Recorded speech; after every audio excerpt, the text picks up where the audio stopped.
Hi everyone, welcome to my channel. আমি দোয়েল।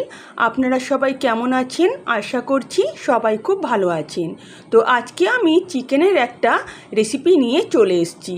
তো চলুন আমার কিচেনে রেসিপিটা শুরু করি। সবার প্রথম এখানে আমি 500 গ্রাম চিকেন নিয়ে নিয়েছি। আর হ্যাঁ, চিকেনের পিসগুলোকে এখানে কিন্তু আমি খুব বড় বড় করে কেটে নিয়েছি। ভালো করে চিকেনটাকে আমি জল দিয়ে ধুয়ে নিয়ে পরিষ্কার করে নিয়েছি। আর নিয়েছি 3টে বড় সাইজের পেঁয়াজ, সেগুলোকেও আমি খুব ছোট ছোট করে কিন্তু চপ করে নিয়েছি। একটা বড় সাইজের লাল দেখে আমি টমেটো নিয়ে নিয়েছি, এটাকে আমি পিউরি করে নেব।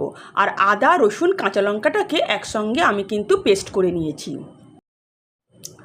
টমেটোটাকেও আমার কিন্তু পেস্ট করা হয়ে গেছে।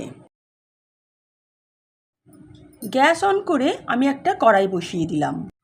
এর মধ্যে আমি 2 টেবিল চামচের মতন সাদা তেল দিয়ে দিলাম। তেল গরম হয়ে এলে এর মধ্যে আমি 2টো দালচিনি, 2টো এলাচ আর 2টো আমি লবঙ্গ দিয়ে দেব।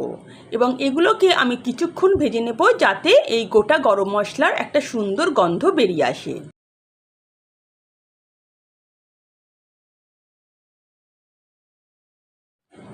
গোটা গরম মশলাগুলো খানিকক্ষণ ভেজে নিয়ে এবার আমি কেটে রাখা পেঁয়াজটা দিয়ে দেব। এবং পেঁয়াজটাকে এখানে আমি হালকা বাদামি করে ভেজে নেব।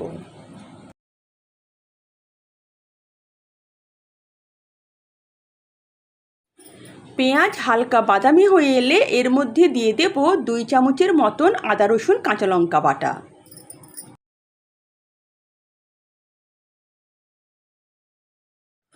আদা, রসুন আর কাঁচা লঙ্কার পেস্টটাকে দিয়ে আমি কিছুক্ষণ ভেজে নেব, যাতে আদা রসুনের কাঁচা গন্ধটা চলে যায়।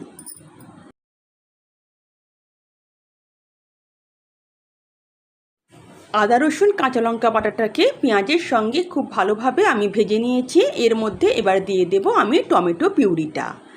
টমেটো পিউরিটাকে দিয়ে আমি এটাকে খানিকক্ষণ ভেজে নেব, যাতে টমেটোর যে কাঁচা গন্ধ সেটা চলে যায়।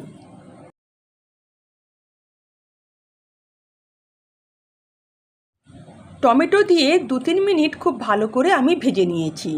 এবং দেখুন টমেটোর জলটাও কিন্তু শুকিয়ে গেছে। এবার আমি এর মধ্যে স্বাদ মতন লবণ দিয়ে দেব। এখানে আমি 1 চামচের মতন লবণ দিলাম, পরে লবণ লাগলে আরও দেব। দিলাম 1 চামচের মতন আমি কাশ্মীরি রেড চিলি পাউডার, এটা শুধুমাত্র আমি রঙের জন্য দিলাম, যেহেতু রান্নাটা আমি কাঁচা লঙ্কায় করছি। আর দেব 1 চামচের মতন হলুদ গুঁড়ো, 1 চামচ দেব জিরে গুঁড়ো, আর 1 চামচ দেব ধনে গুঁড়ো। আর এখানে আমি 1 চামচের মতন চিকেন মশলাও ব্যবহার করব। আপনারা চাইলে চিকেন মশলাটা কিন্তু স্কিপ করতে পারেন। শুকনো মশলাগুলো দিয়ে ভালো করে এবার মশলাটাকে কষাতে হবে। ততক্ষণ কষাতে হবে যতক্ষণ না মশলা থেকে তেল আলাদা হয়ে আসে। আর এখানে মশলাটা যদি পুড়ে যায় তাহলে একটু জল দিতে হবে।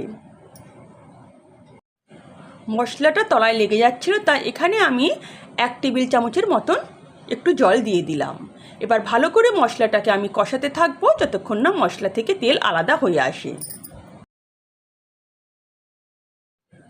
মশলাটাকে 4-5 মিনিট আমি খুব ভালো করে কষিয়ে নিয়েছি।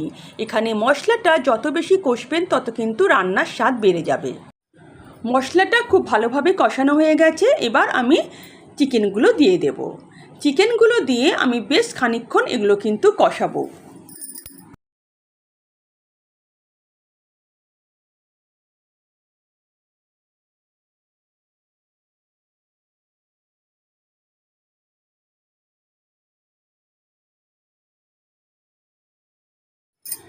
এখানে আমি 4 থেকে 5 মিনিট চিকেনটাকে মশলার সঙ্গে খুব ভালোভাবে কষিয়ে নেব।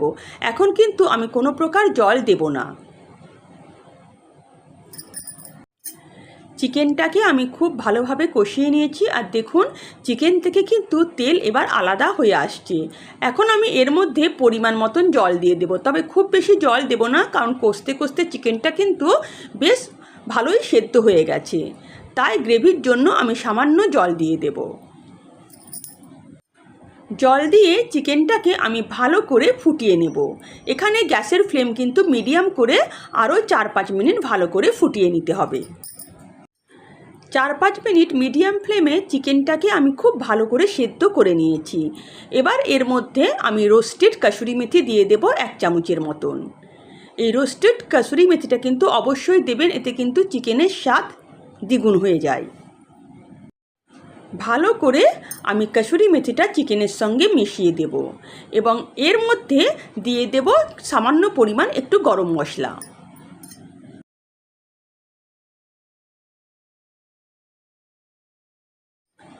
এবার গরম মশলা আর কাসুরি মেথি দিয়ে আর একবার ভালো করে চিকেনটাকে নাড়াচাড়া করে দেব এবং 1 মিনিটের মতন ভালো করে ফুটিয়ে নেব।